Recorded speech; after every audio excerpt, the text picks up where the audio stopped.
Sous le terme de l'influence positive, c'est toute la capacité que l'un et l'autre nous pouvons avoir à orienter positivement la personne vers là où on veut l'amener. Et derrière le mot influence positive, c'est aussi négocier les choses dans un esprit positif avec l'autre. L'influence positive, aujourd'hui, c'est difficile, puisque les gens veulent obtenir tout de suite. Pour négocier, pour bien négocier, la première chose, c'est qu'il faut prendre son temps. Et c'est curieux, parce que c'est ce dont les gens ne disposent plus du temps. Et on va s'apercevoir qu'on peut obtenir bien mieux lorsqu'on prend le temps de négocier. Le simple fait de dire bonjour, de s'adresser de façon positive aux gens et de les féliciter sur ce qu'ils font, permet déjà de créer du lien avec la personne qu'on ne connaît pas de prime abord. Du coup, on va être beaucoup plus positivement influencé et influençable et induire la personne vers là où on veut la mener. Qu'est-ce qu'on doit faire pour bien négocier ? Alors, tout dépend du contexte, mais quelque part, la négociation, ça peut s'appliquer aussi bien à un contexte personnel qu'à un contexte professionnel. Et la bonne nouvelle, c'est que ça sert des deux côtés. Ça sert aussi bien dans la vie perso que dans la vie professionnelle. Alors, dans la vie professionnelle, imaginons une négociation dans le milieu de l'entreprise entre deux partenaires qui travaillent ensemble, un acheteur et un vendeur, juste pour l'exemple. Eh bien, le vendeur, il veut négocier, il veut vendre son stylo, par exemple. Il vend des stylos. Il vend son stylo 3 € pièce, idéalement. Et bien sûr, idéalement, l'acheteur l'achèterait bien à 1,50 €. Et il va falloir qu'ils se préparent l'un et l'autre, puisque les deux vont essayer de négocier au mieux de leurs intérêts respectifs.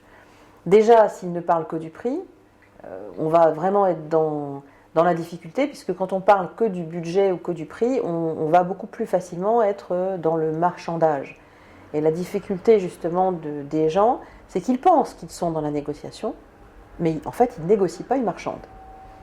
Et donc le marchandage, c'est un puits sans fond qui donne l'illusion aux gens de négocier alors qu'en fait ils marchandent. Et ce qu'il faut retenir, c'est que la différence fondamentale entre le marchandage et la négociation, c'est que le marchandage ne s'applique qu'à une seule variable, en général le pognon ou le délai. À partir du moment où on ne parle que du prix ou du délai, on est de fait dans le marchandage. La négociation, en fait, c'est plutôt quelque chose qui ressemble à un échange. Si par exemple les deux parties ne veulent parler que du prix, alors que l'acheteur veut parler que du prix, le vendeur peut amener l'acheteur sur une notion de exclusivité du contrat, par exemple, ou durée du contrat entre les deux parties pour la négociation du stylo. Par exemple, pourquoi pas faire un contrat sur 2 ans ou sur 3 ans, voir la qualité du stylo en question. Mais on va induire d'autres variables uniquement que celle du prix. Et aujourd'hui, la plupart des gens s'enferment dans le marchandage et donc dans la négociation autour du prix ou du délai, alors qu'ils pourraient finalement être très créatifs sur toutes les variables qui pourraient faire rentrer dans cette négociation, en dehors de celle uniquement du prix.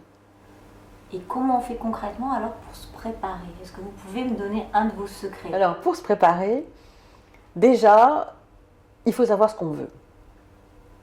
Beaucoup de négociateurs échouent parce qu'ils ne savent pas ce qu'ils veulent.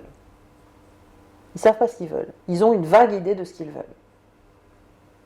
Et donc la première étape du bon négociateur, c'est déjà d'identifier l'objectif qu'il cherche à atteindre. Et donc de définir les sujets clés qu'il va devoir mettre sur la table pour essayer d'obtenir un bon accord. Alors, la plupart des gens, finalement, ne se posent pas la question de la stratégie de négociation avant d'aborder même les sujets clés de la négociation. Ils ne vont pas se poser la question, qu'est-ce qui va se passer si on n'a pas un accord ? Alors, le premier enjeu stratégique, ça va déjà être le budget. Donc, le budget est un élément important, bien sûr, mais ce n'est pas le seul. Deuxième question, est-ce qu'il peut y avoir des pressions éventuellement sur les deux parties ? Est-ce qu'il y a une pression politique ou sociale sur l'une ou l'autre des parties ? Souvent, les vendeurs ne vont pas négocier parce qu'ils pensent que l'acheteur a tous les pouvoirs. Troisième élément, c'est le temps. Le temps joue-t-il pour nous ou contre nous dans cette négociation ? Et le problème du temps, c'est que de temps en temps, on sous-estime ou on surestime le temps. Alors que des fois, il pèse très très lourd sur la balance des pouvoirs pour l'une ou l'autre partie. Et je pense que si beaucoup de gens se posaient plus la question, mais qu'est-ce qu'on perd finalement si on n'a pas un accord satisfaisant, eh bien on aurait des négociateurs plus heureux. Parce que bien sûr, dès qu'on va commencer à vouloir négocier, qu'on ne se met plus dans la position d'impasse, eh bien on va devoir faire des concessions. Et les concessions impliquent la création d'un précédent.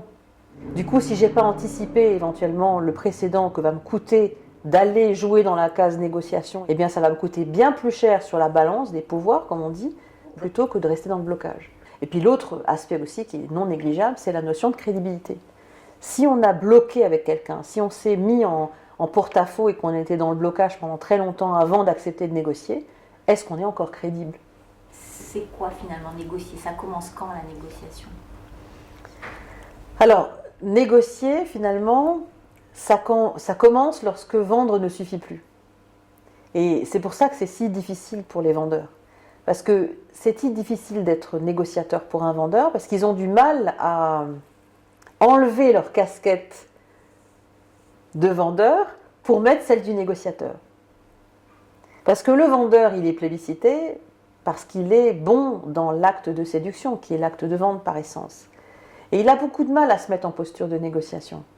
Parce que finalement, on le paye parce qu'il est bon à persuader. Or, négocier, c'est tout sauf ajouter des arguments et des arguments et des arguments pour convaincre l'autre.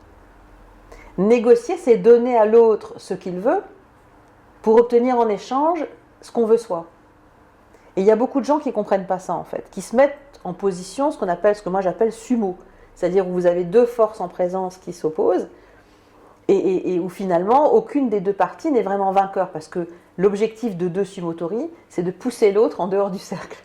Hein. Or la négociation, c'est beaucoup plus judo ou aikido, où je vais utiliser en fait l'énergie de l'autre, de mon adversaire potentiel, pour atteindre mon objectif. Or, si je veux atteindre mon objectif, j'ai besoin qu'il atteigne une partie des siens.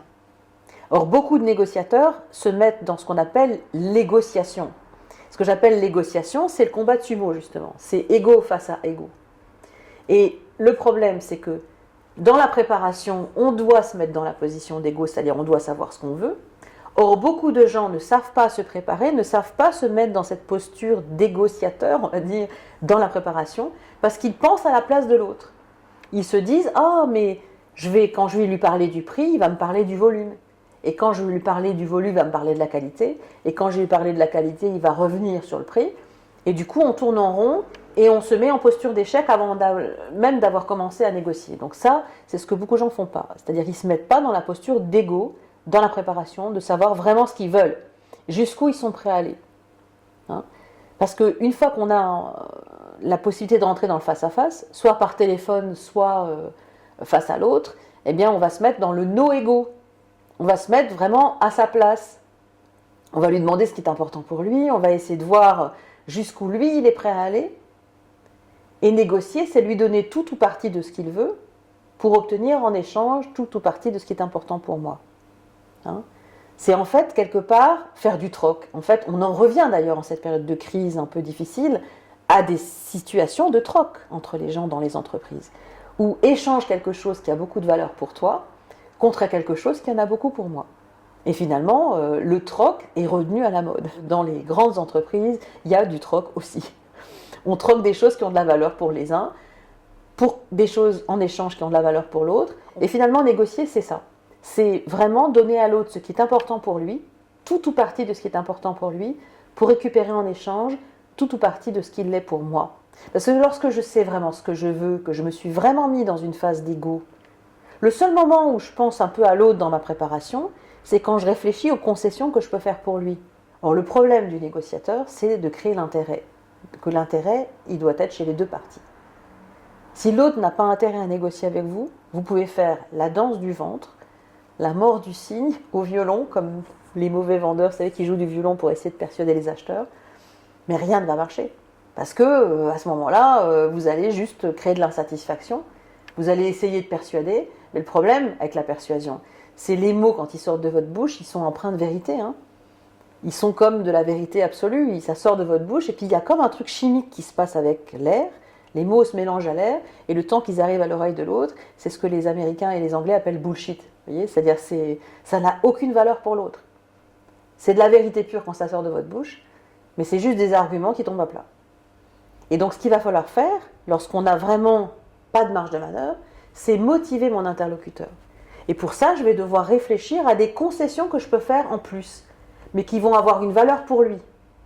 Des concessions qui seront faites au-delà de mes incontournables, c'est-à-dire au-delà de mes sujets dont je veux vraiment parler et qui sont vraiment incontournables pour moi.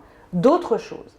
Et c'est à ce moment-là que je vais devoir me mettre dans la peau de l'autre. Tout ce qu'on est capable de faire pour l'autre est une valeur ajoutée pour lui, si on sait se mettre à sa place. Et c'est ce qu'aujourd'hui on ne sait plus faire. On ne sait plus vraiment créer cette valeur ajoutée. On pense finalement à la place de l'autre. C'est ce que j'ai dit. Les négociateurs souvent échouent parce qu'ils se font un film. Donc si on se résume, on doit savoir quels sont les sujets incontournables, qu'est-ce qu'on veut sur chacun de ces sujets, jusqu'où on est prêt à aller maximum, qu'est-ce qu'on veut en échange pour bouger de mon idéal sur mon critère incontournable vers mes limites, qu'est-ce que je veux en échange pour compenser ma flexibilité, et qu'est-ce que je suis prêt à donner à l'autre si jamais je n'ai pas de marge de manœuvre pour recréer de la motivation et de l'intérêt pour lui. Tout ça, bien sûr, ça demande un peu de dextérité et un petit peu de savoir-faire. Et pour ça, je vous invite à venir suivre les ateliers de formation que j'anime plusieurs fois par an avec beaucoup de succès et qui ont même été filmés par la presse.